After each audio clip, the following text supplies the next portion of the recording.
اور ابھی سے کچھ دیر کے بعد جو ہے پاکستان تحریک انصاف اور حکومت کے درمیان مذاکرات بھی 3:30 بجے ہونے جا رہے ہیں. لیکن جو صبح سب سے بڑی اہم اور بریکنگ نیوز تھی وہ یہی ہے کہ 9 مئی کے جو ملزمان ہیں اس میں 19 ایسے ملزمان ہیں جن کی رحم کی اپیلیں منظور کر کے ان کی سزائیں معاف کر دی گئی ہیں. اور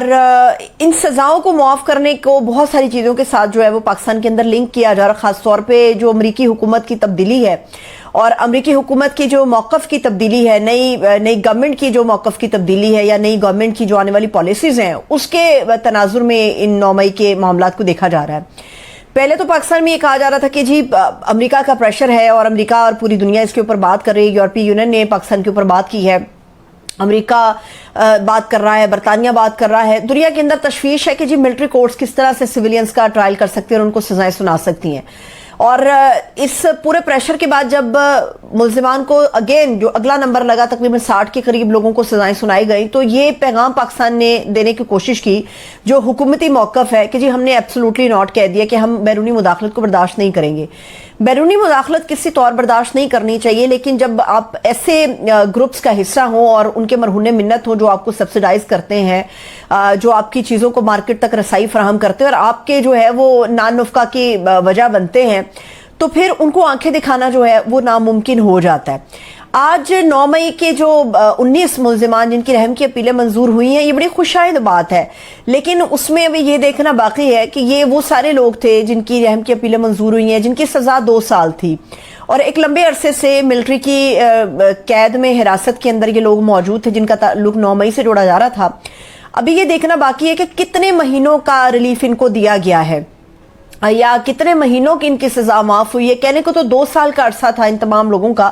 لیکن اس میں شاید وہ حصہ بھی کاؤنٹ کیا گیا ہے جب یہ ملٹری کی حراست میں تھے اور ان کو سزائیں ابھی تک نہیں سنائی گئی تھی. پہلی بات تو یہ. دوسری بات یہ ہے کہ 48 ایسی پٹیشنز ابھی بھی باقی ہیں جن کو کورٹس آف اپیل کے سامنے نظر ثانی کے لیے بھیجا گیا ہے، اور چونکہ کل تعداد میں 67 ایسے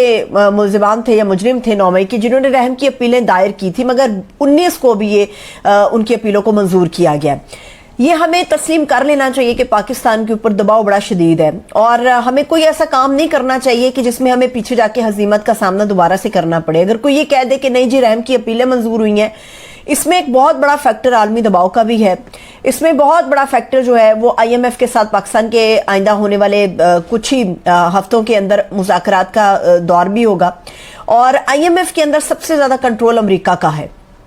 امریکہ کے اندر سے تشویش ہے. یورپی یونین اگر آپ کا تجارت کا راستہ بند کر دیتا ہے یا آپ کے لیے اوپر ٹیکسز عائد کر دیتا ہے یا آپ کے اوپر پابندیاں عائد کر دیتا ہے تو پاکستان کی جو مارکیٹ ہے وہ نوز ڈاؤن کر جائے گی. اور ہم تو روز ہی عوام کو تسلیاں دے رہے ہوتے، تھپکیاں دے رہے ہوتے کہ نہیں آپ لوگ حوصلہ کریں، دیوالیہ پن نہیں ہوگا. لیکن اگر ہم عالمی دباؤ کو برداشت نہیں کریں گے اور عالمی دباؤ کی ہم پرواہ نہیں کریں گے تو پھر اس کے نتائج بڑے خطرناک ہیں اور جس کی قیمت پوری پاکستانی قوم کو چکانی پڑے گی، اور انکلوڈیڈ پاکستانی گورنمنٹ اور تمام ادارے، ان کو یہ قیمت چکانی پڑے گی. یہ بات ہمیں تسلیم کرنی چاہیے کہ امریکہ کے اندر سے جو آوازیں آ رہی ہیں یا نئی آنے والی حکومت کے جو متعلقہ لوگ ہیں ان کی جو آوازیں آ رہی ہیں، اس میں ہمیں سب سے زیادہ خطرہ آئی ایم ایف پروگرام کے حوالے سے ہے. ہمیں سب سے زیادہ خطرہ جو ہے وہ ہمارے میزائل پروگرام کے حوالے سے، اور اس سے پہلے جو ہمارا این ڈی سی ہے اور اس کے اوپر لگنے والی پابندی یا ہمارے میزائل پروگرام پہ لگنے والی پابندی، اس کی ایک جھلک ہے. اور ہمیں ان چیزوں سے بچنا ہے اور اس کے لیے ہمیں ذاتی انتقام کو ایک سائیڈ پہ رکھ کے پھر آگے بڑھنا ہوگا. اور مجھے لگ رہا ہے کہ کسی سطح پر یہ بات سوچ لی گئی ہے کہ نہیں، اب سیاسی یا ذاتی انتقام جتنا ہو گیا سو ہو گیا، اب اس سے زیادہ پاکستان جو ہے وہ افورڈ نہیں کر سکتا، اس سے زیادہ پاکستان کی وہ پسلی نہیں ہے جو اتنا دباؤ دے کے برداشت کر سکے گی. دوسری بات یہ ہے کہ پی ٹی آئی کے لیے ایک اور بھی جو اچھی چیز ہو رہی ہے وہ یہ کہ آج مذاکرات کا دوسرا دور بھی ہے اور اپوزیشن کے تمام بندے اس کے اندر موجود ہوں گے. لیکن یہ اگر کوئی کہہ رہا تھا کہ پی ٹی آئی جو ہے گوڈے گٹے پکڑنے پہ آ گئی ہے، تو ایسا نظر نہیں اب آ رہا، کیونکہ شاید پاکستان تحریک انصاف کی حکومت کو یا ان کی لیڈرشپ کو بڑی اس بات کی امید ہے کہ 20 جنوری کے بعد ہمارے لیے چیزیں تبدیل ہو رہی ہیں. اگر آپ غور کریں نا تو پی ٹی آئی نے جو 31 جنوری کی تاریخ دی ہے یا ٹائم فریم عمران خان صاحب نے 31 جنوری کا دیا ہے، اس میں مارجن بہت زیادہ ہے کہ اگر تو یہ مان گئے تو پھر ہو سکتا ہے کہ یہ 20 جنوری سے پہلے مان جائے، اگر نہ مانے تو پھر 31 تک ہو سکتا ہے کہ سوچ بچار کرنے کے بعد ان کے پاس کوئی چیز آ جائے یا امریکہ کی طرف سے کوئی پریشر آ جائے.